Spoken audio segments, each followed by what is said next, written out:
Hai guys, kembali lagi bersama aku Devi di channel Devi Bot. Sebelum masuk ke topik kali ini yang pastinya kalian udah tahu nih kita bakal bahas apa. Orang udah ketara juga di judul ya kan.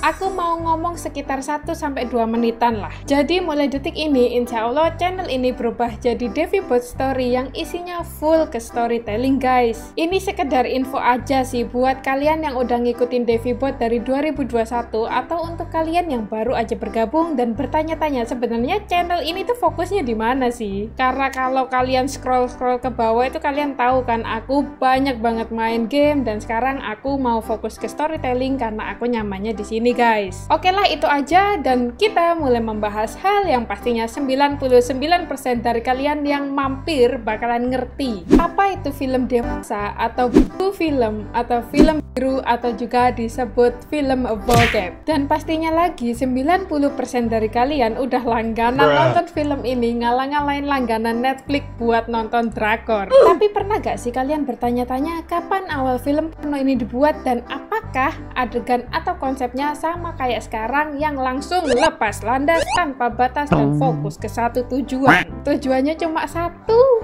mak kecrut.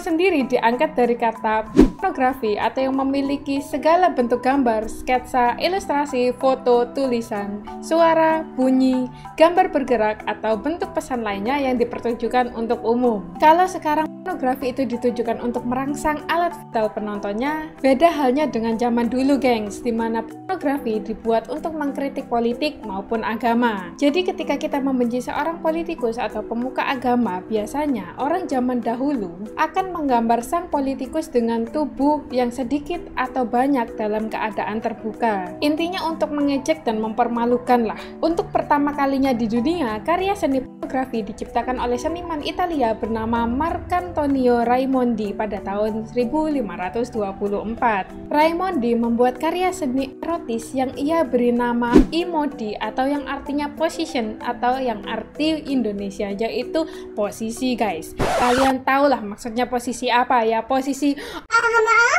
emang sengaja dia bikin begituan, maksud hati bikin sesuatu yang baru yang belum pernah ada di pasaran. Namun sayangnya karena karya seninya yang belum bisa diterima masyarakat justru menghancurkan karir sang seniman dan membuat Raimondi harus dipenjara guys. Karena resiko besar yang akan didapat oleh siapapun yang menciptakan seni serupa seperti Raimondi, maka karya seni erotis saat itu tidak pernah diciptakan lagi.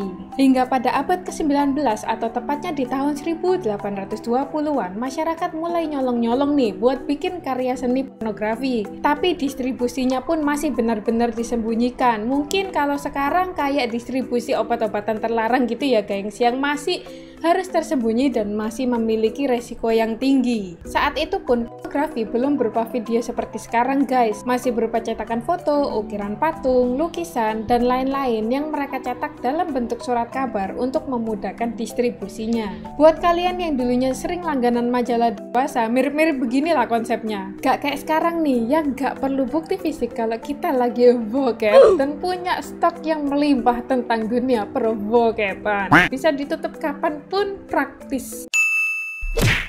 Hingga tahun 1896, seorang seniman asal Prancis bernama Louis Eugène Pirot berhasil membuat karya seni pornografi berupa video yang ia beri judul Le Coucher de la Mairie atau dalam bahasa Inggrisnya berbunyi Bedtime for Bride. Dari bahasa Inggrisnya aja kita udah ketrigger banget ya kan, artinya waktu tidur pengantin. Jadi di sini malam pertama yang dijadikan konten guys. Film ini berdurasi 7 menit tanpa suara di mana sang aktris bernama Louise Willy berani mengambil peran dalam keadaan yang bulat dan menghabiskan malam pertama bersama sang aktor yang ceritanya di situ tentunya suaminya ya. Tapi yang berani full panjang ini cuma yang cewek guys. Dari film ini pun Louise Willy menjadi sangat terkenal dan menginspirasi produser ataupun aktris lainnya untuk membuat film serupa dan memiliki keberanian serupa juga tentunya. Jadi pencetus film bokep pertama kali ya Bapak Pirot ini guys, yang membuat kita mengukir dosa yang disengaja. tapi gak apa-apa lah, dosanya bisa kongsi sama Bapak Piro, soalnya kan dia yang buat.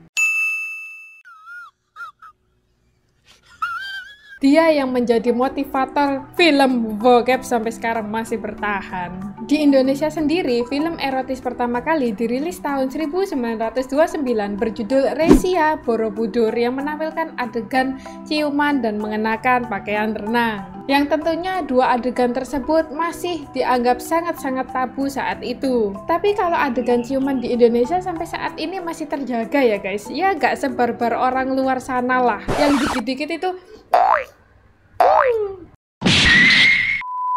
alasan nama lain film porno ini dijuluki film biru atau blue film seperti yang aku sebutkan di atas. Itu juga Bapak Piro penyebabnya guys. Karena industri perfilman porno belum familiar dan Piro mengerjakannya secara rahasia dan dengan dana seadanya. Sedangkan kalian tahu film dengan kualitas gambar terbaik saat itu justru hitam putih guys. Nah dari sini orang-orang itu berpikir kalau Piro ini sengaja membuatnya menjadi biru itu sebagai tanda dan ciri khas kalau perfilman porno itu harus ditayangkan dengan layar berwarna biru, padahal enggak, itu efek karena budget yang tipis, jadi dia itu nggak bisa dapat kualitas layar, kualitas gambar sebaik mungkin. Karena alasan ini, para penjual kaset film porno pun menjual produknya dengan kemasan serba biru. Maka dari itu kata blue film atau film biru masih melekat dan menjadi sebutan paten film tersebut sampai detik ini. Seiring berjalannya waktu, distribusi film porno justru diterima secara terbuka di berbagai negara karena bisa menghasilkan keuntungan hingga ratusan triliun per tahunnya guys. Jumlah yang sangat-sangat fantastis untuk menyumbang perekonomian negara tentunya. Maka dari itu tiap negara punya peraturan yang berbeda-beda nih soal industri perbokepan. Yang pertama ada Australia yang melarang wanita dengan cup kecil menjadi aktris film biru. Ini agak-agak rasis ya. Jadi aktris-aktrisnya ya yang anunya gede sampai gede guys. Gede. Mungkin ini alasan sebagian aktris sampai detik ini rela mengimplan payudnya untuk bisa lebih diterima dan tentunya menggoda iman.